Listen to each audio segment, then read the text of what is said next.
হজ এটা, এই কথাটাই শুধু বোঝেন। রাসূলুল্লাহ সাল্লাল্লাহু আলাইহি সাল্লাম বলেন, মান মালাকা যাদান ওয়া রাহিলাতান তুবাল্লিগুহু ইলা বাইতিল্লাহ ওয়া লাম ইয়াহুজ্জা ফামাতা ওয়া লাম ইয়াহুজ্জা, যে ব্যক্তির উপরে সামর্থ্য ছিল কিন্তু সে হজ না করে মৃত্যুবরণ করলো, আল্লাহর কসম বা যুবক ভাই তোমাদেরকেও বলি, আজ তুমি বুঝার উদ্দেশ্য বলে হুজুর আমগরে এডি কিল্লেগা শুনাইতে আছেন না, নওজোয়ান এই অল্প সময়ের ব্যবধানে তোমারও সামর্থ্য আসবে, সামর্থ্য আসবে। আল্লাহ রাসূল সাল্লাল্লাহু আলাইহি সাল্লাম বলেন, সামর্থ্য থাকার পরেও যে হজ না করে মরে গেল, আমি জানি না সে কি ইহুদি হয়ে মরলো নাকি খ্রিস্টান হয়ে মরলো।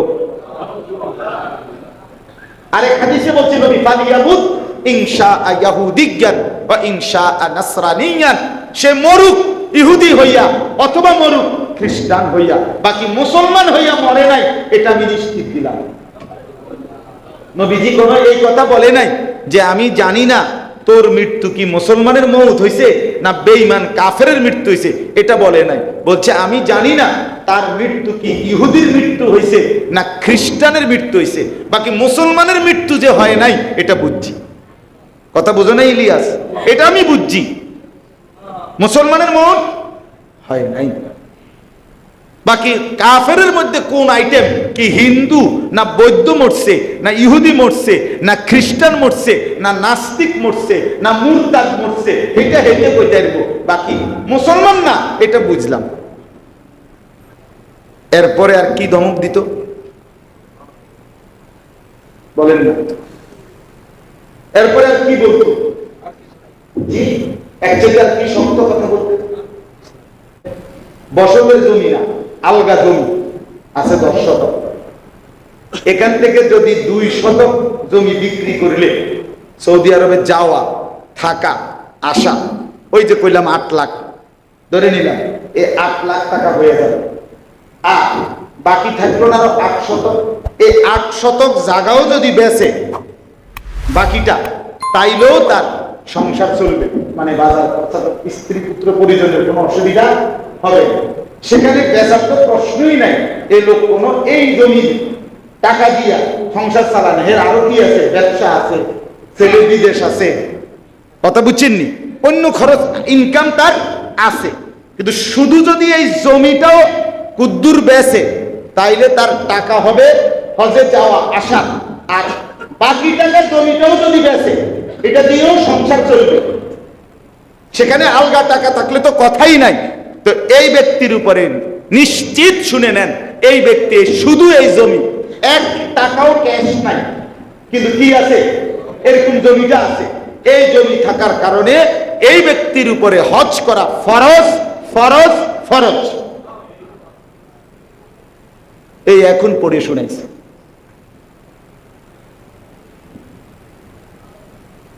হ্যাঁ, এবার বলেন মকবুল ভাই, কি পরিমাণ মুসলমানের উপরে হজ করেছে? আচ্ছা, তাইলে এবার আসেন এক কথায় একটা কথা বলি, সেটা হলো আল্লাহ তাআলা কোরআনুল কারীমের মধ্যে বলছে, ওয়াল্লাযীনা ইয়াকনিজুনা আয-যাহাবা ওয়াল ফিদ্দা ওয়া লা ইউনফিকুনাহা ফী সাবিলিল্লাহ ফাবাশশিরহুম বিআযাবিন আলীম। আল্লাহ বলেন, যারা স্বর্ণ রৌপ্য সম্পদ জমা করে রাখে, আল্লাহর রাস্তায় খরচ করে না, ওই যে যখন যে ইবাদত আর্থিক খরচটা এটা করে না, আল্লাহ বলেন হে নবী আপনি তাদেরকে অত্যন্ত ভয়ানক জাহান্নামের আযাবের ভয় দেখান, সংবাদ জানান।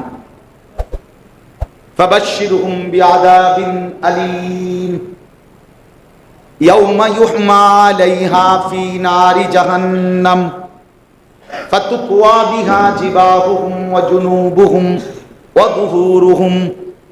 রব্বুল আলামিন বলে, তার সম্পদ স্বর্ণ রৌপ্য টাকা পয়সাকে একত্রিত করে বলের মতো গোল কুণ্ডুলি পাকিয়ে, ফুটবল এরকম বলের মতো বানিয়ে জাহান্নামের আগুনে প্রথম পোড়ানো হবে।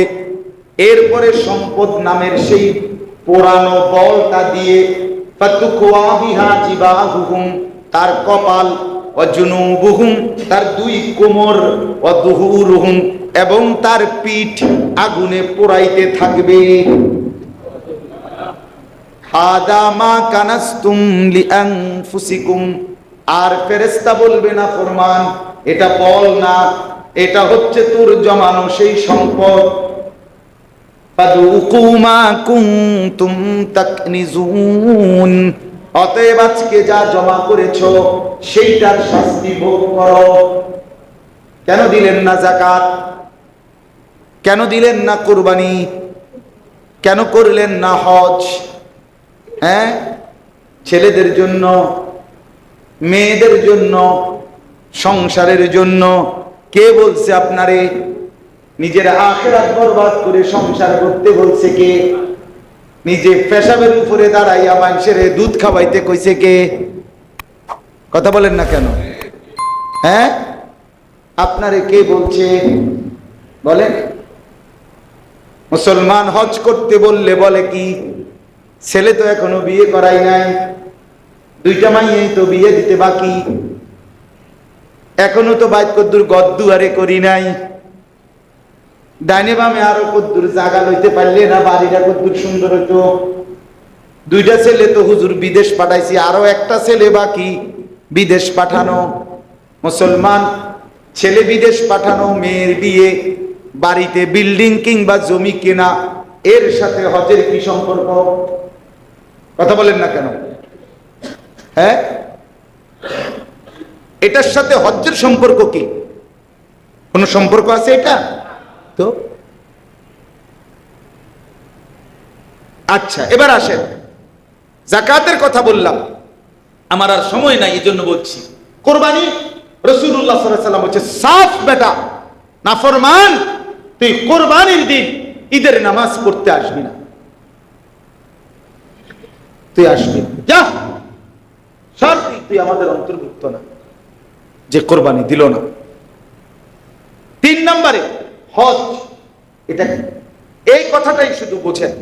রাসূলুল্লাহ সাল্লাল্লাহু আলাইহি সাল্লাম বলেন, মান মালাকা যাদান ওয়া রাহিলাতান তুবাল্লিগুহু ইলা বাইতিল্লাহ ওয়া লাম ইয়াহুজ্জা ফামাতা ওয়া লাম ইয়াহুজ্জা, যে ব্যক্তির উপরে সামর্থ্য ছিল কিন্তু সে হজ না করে মৃত্যুবরণ করলো, আল্লাহর কসম বাপ, যুবক ভাই তোমাদেরকেও বলি, আজ তুমি বুঝার উদ্দেশ্য বলে হুজুর আমগরে এডি কিল্লেগা শুনাইতে আছেন না, নওজোয়ান, এই অল্প সময়ের ব্যবধানে তোমারও সামর্থ্য আসবে, সামর্থ্য আসবে। আল্লাহ রাসূল সাল্লাল্লাহু আলাইহি সাল্লাম বলেন, সামর্থ্য থাকার পরেও যে হজ না করে মরে গেল, আমি জানি না সে কি ইহুদি হয়ে মরলো নাকি খ্রিস্টান হয়ে মরলো। আরেক হাদিসে বলছে নবী, ফালিয়ামুত ইনশাআ ইয়াহুদিয়ান ওয়া ইনশাআ নাসরানিয়ান, সে মরুক ইহুদি হইয়া অথবা মরুক খ্রিস্টান হইয়া, বাকি মুসলমান হইয়া মরে নাই, এটা আমি নিশ্চিত দিলাম। নবীজি কোনো এই কথা বলে নাই যে আমি জানি না তোর মৃত্যু কি মুসলমানের মৌত হইছে না বেঈমান কাফেরের মৃত্যু হইছে, এটা বলে নাই। বলছে আমি জানি না তার মৃত্যু কি ইহুদির মৃত্যু হইছে না খ্রিস্টানের মৃত্যু হইছে, বাকি মুসলমানের মৃত্যু যে হয় নাই এটা বুঝছি। কথা বোঝো না ইলিয়াস? এটা আমি বুঝছি, মুসলমানের মৌত হয় নাই। বাকি কাফেরের মধ্যে কোন আইটেম, কি হিন্দু না বৌদ্ধ মরছে না ইহুদি মরছে না খ্রিস্টান মরছে না নাস্তিক মরছে না মুরতাদ মরছে, এটা হেঁটে কইতে পারবো, বাকি মুসলমান না এটা বুঝলাম। এরপরে আর কি ধমক দিত বলেন না? এরপরে আর কি বলতো? জি, একচেটিয়া আর কি শক্ত কথা বলতে? কথা শেষ আমার। আমি এই জন্য আমি ইচ্ছা করলে শুধু উৎসাহমূলক ফজিলত বলতাম, কিন্তু আপনাদের কাছে মাসআলাটা গুরুত্ব বুঝায় বল। তাহলে বিষয়টা আর্থিক ইবাদতের প্রতি আমাদের আর্থিক ইবাদতের মোটা দাগে একটা হলো যাকাত, একটা হলো কোরবানি, আর একটা হলো কি হজ। এই 3টি আর্থিক ইবাদতের প্রতি আমাদের গাফলতি সীমাহীন। এই জন্য এইবার সিদ্ধান্ত নিছি, আমার হজ্জের ফ্লাইট আল্লাহ চাহে তো ইনশাআল্লাহ জুন মাসের 5 তারিখ আমার হজ্জের ফ্লাইট। তো আল্লাহ যদি নেয়, নিয়ত করছি এর আগের দিন পর্যন্ত যে কয়দিন আল্লাহ করাইলে প্রত্যেক বয়ানে এই হজ, যাকাত, কোরবানি এই তিন জিনিসের গুরুত্ব এটা বলে যাবো টানা যা আছে কপালে, এটা বলতে হবে, এটা দরকার। উম্মতকে কে সচেতন করবে? সচেতনতা দরকার। খামখেয়ালি গেলে হইলে কার মনে না চায় পোলাগা বিদেশ গেছে, ফাটাইবো কয়, খেতে তো কই কোথায় কোথায় বুঝেন নাই, সুখের আলাপ করে কয় গেলাম দইলে হজে, কিন্তু হেতে তো কই কইছে পাঠাইবো ফোলাগা বিদেশ। ওই ফোলাগা বিদেশ টিয়া দিলে এবারটা হজে যাইবে, এবারটা জিমায় মাতালারে আপনি ডোলে কোথায়। হ্যাঁ, এ দেশে বইয়া বাপরে এশকে রসুলের একটা সাফাসাফি, একদম সোজা কথা, মানে মাইক খেলাইছে একদম, জিলাপি বিরিয়ানি খিচুড়ি সুইরা লাইছে, পুরে লাইছে আপনার নবীর এশকে।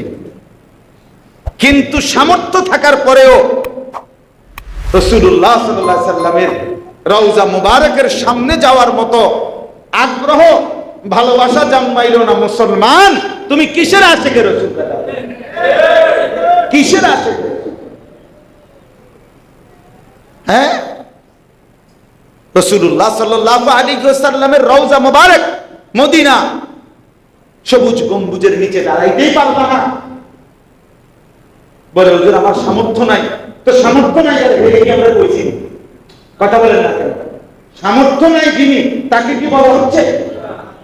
সামর্থ্যবান পিছপা হবে কেন? তার জন্য আপনি টাকাগুলো রেখে যাচ্ছেন। আপনার এতগুলো জমিন আপনি কার লেগে রেখে গেলেন? কার লেগে? হ্যাঁ, তো এই সন্তানদেরকে মধ্যে রেখে গেলেন। আর আল্লাহ রাসূল বলছেন আমি জানি না তার মউত ইহুদির মউত হইল না খ্রিস্টানের মউত হইল, এর চাইতে বড় জঘন্য কথা আর কি হইতে পারে?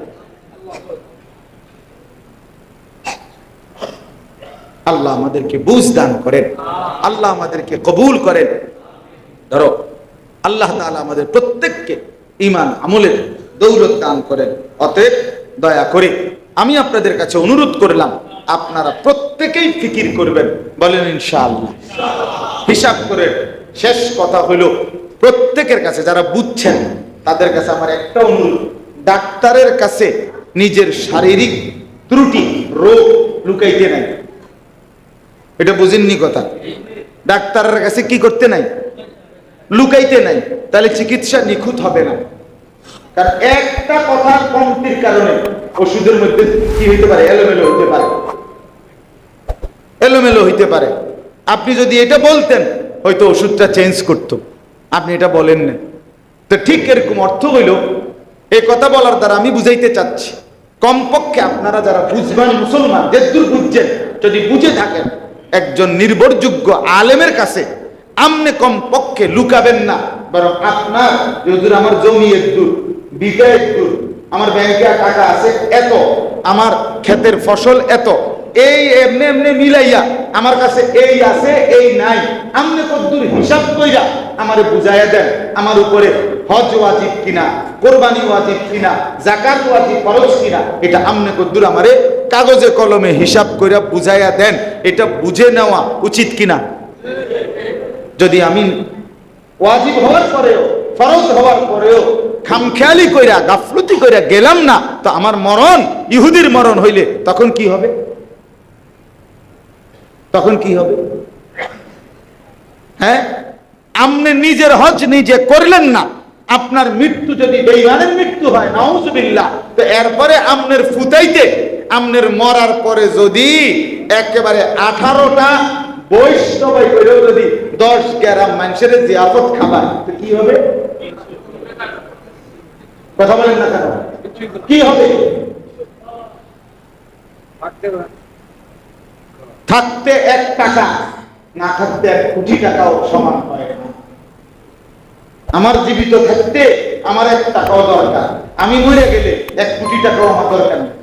ঠিক কিনা বলেন না কেন? তো থাকতে 1 টাকা দান আর না থাকতে 1 কোটি টাকা দানের চাইতে উত্তম। এজন্য দয়া করে আজকে এতটুকু বললাম, দুই কথা। এক কথা তো আগে বললাম যে মানুষ হিসাবে বেঁচে থাকার সার্থকতা, মানুষ পরিচয়ের সার্থকতা আল্লাহর ইবাদত। মনে আসেনি এই কথাটা? প্রথম যে কথাটা বলছিলাম যে আমি যে মানুষ, আমি যে মুসলমান, আমি যে বেঁচে আছি মানুষ হিসাবে, জানোয়ার হিসাবে না। জানোয়ার হিসাবে বাঁচতে হইলে কিচ্ছু লাগবে না।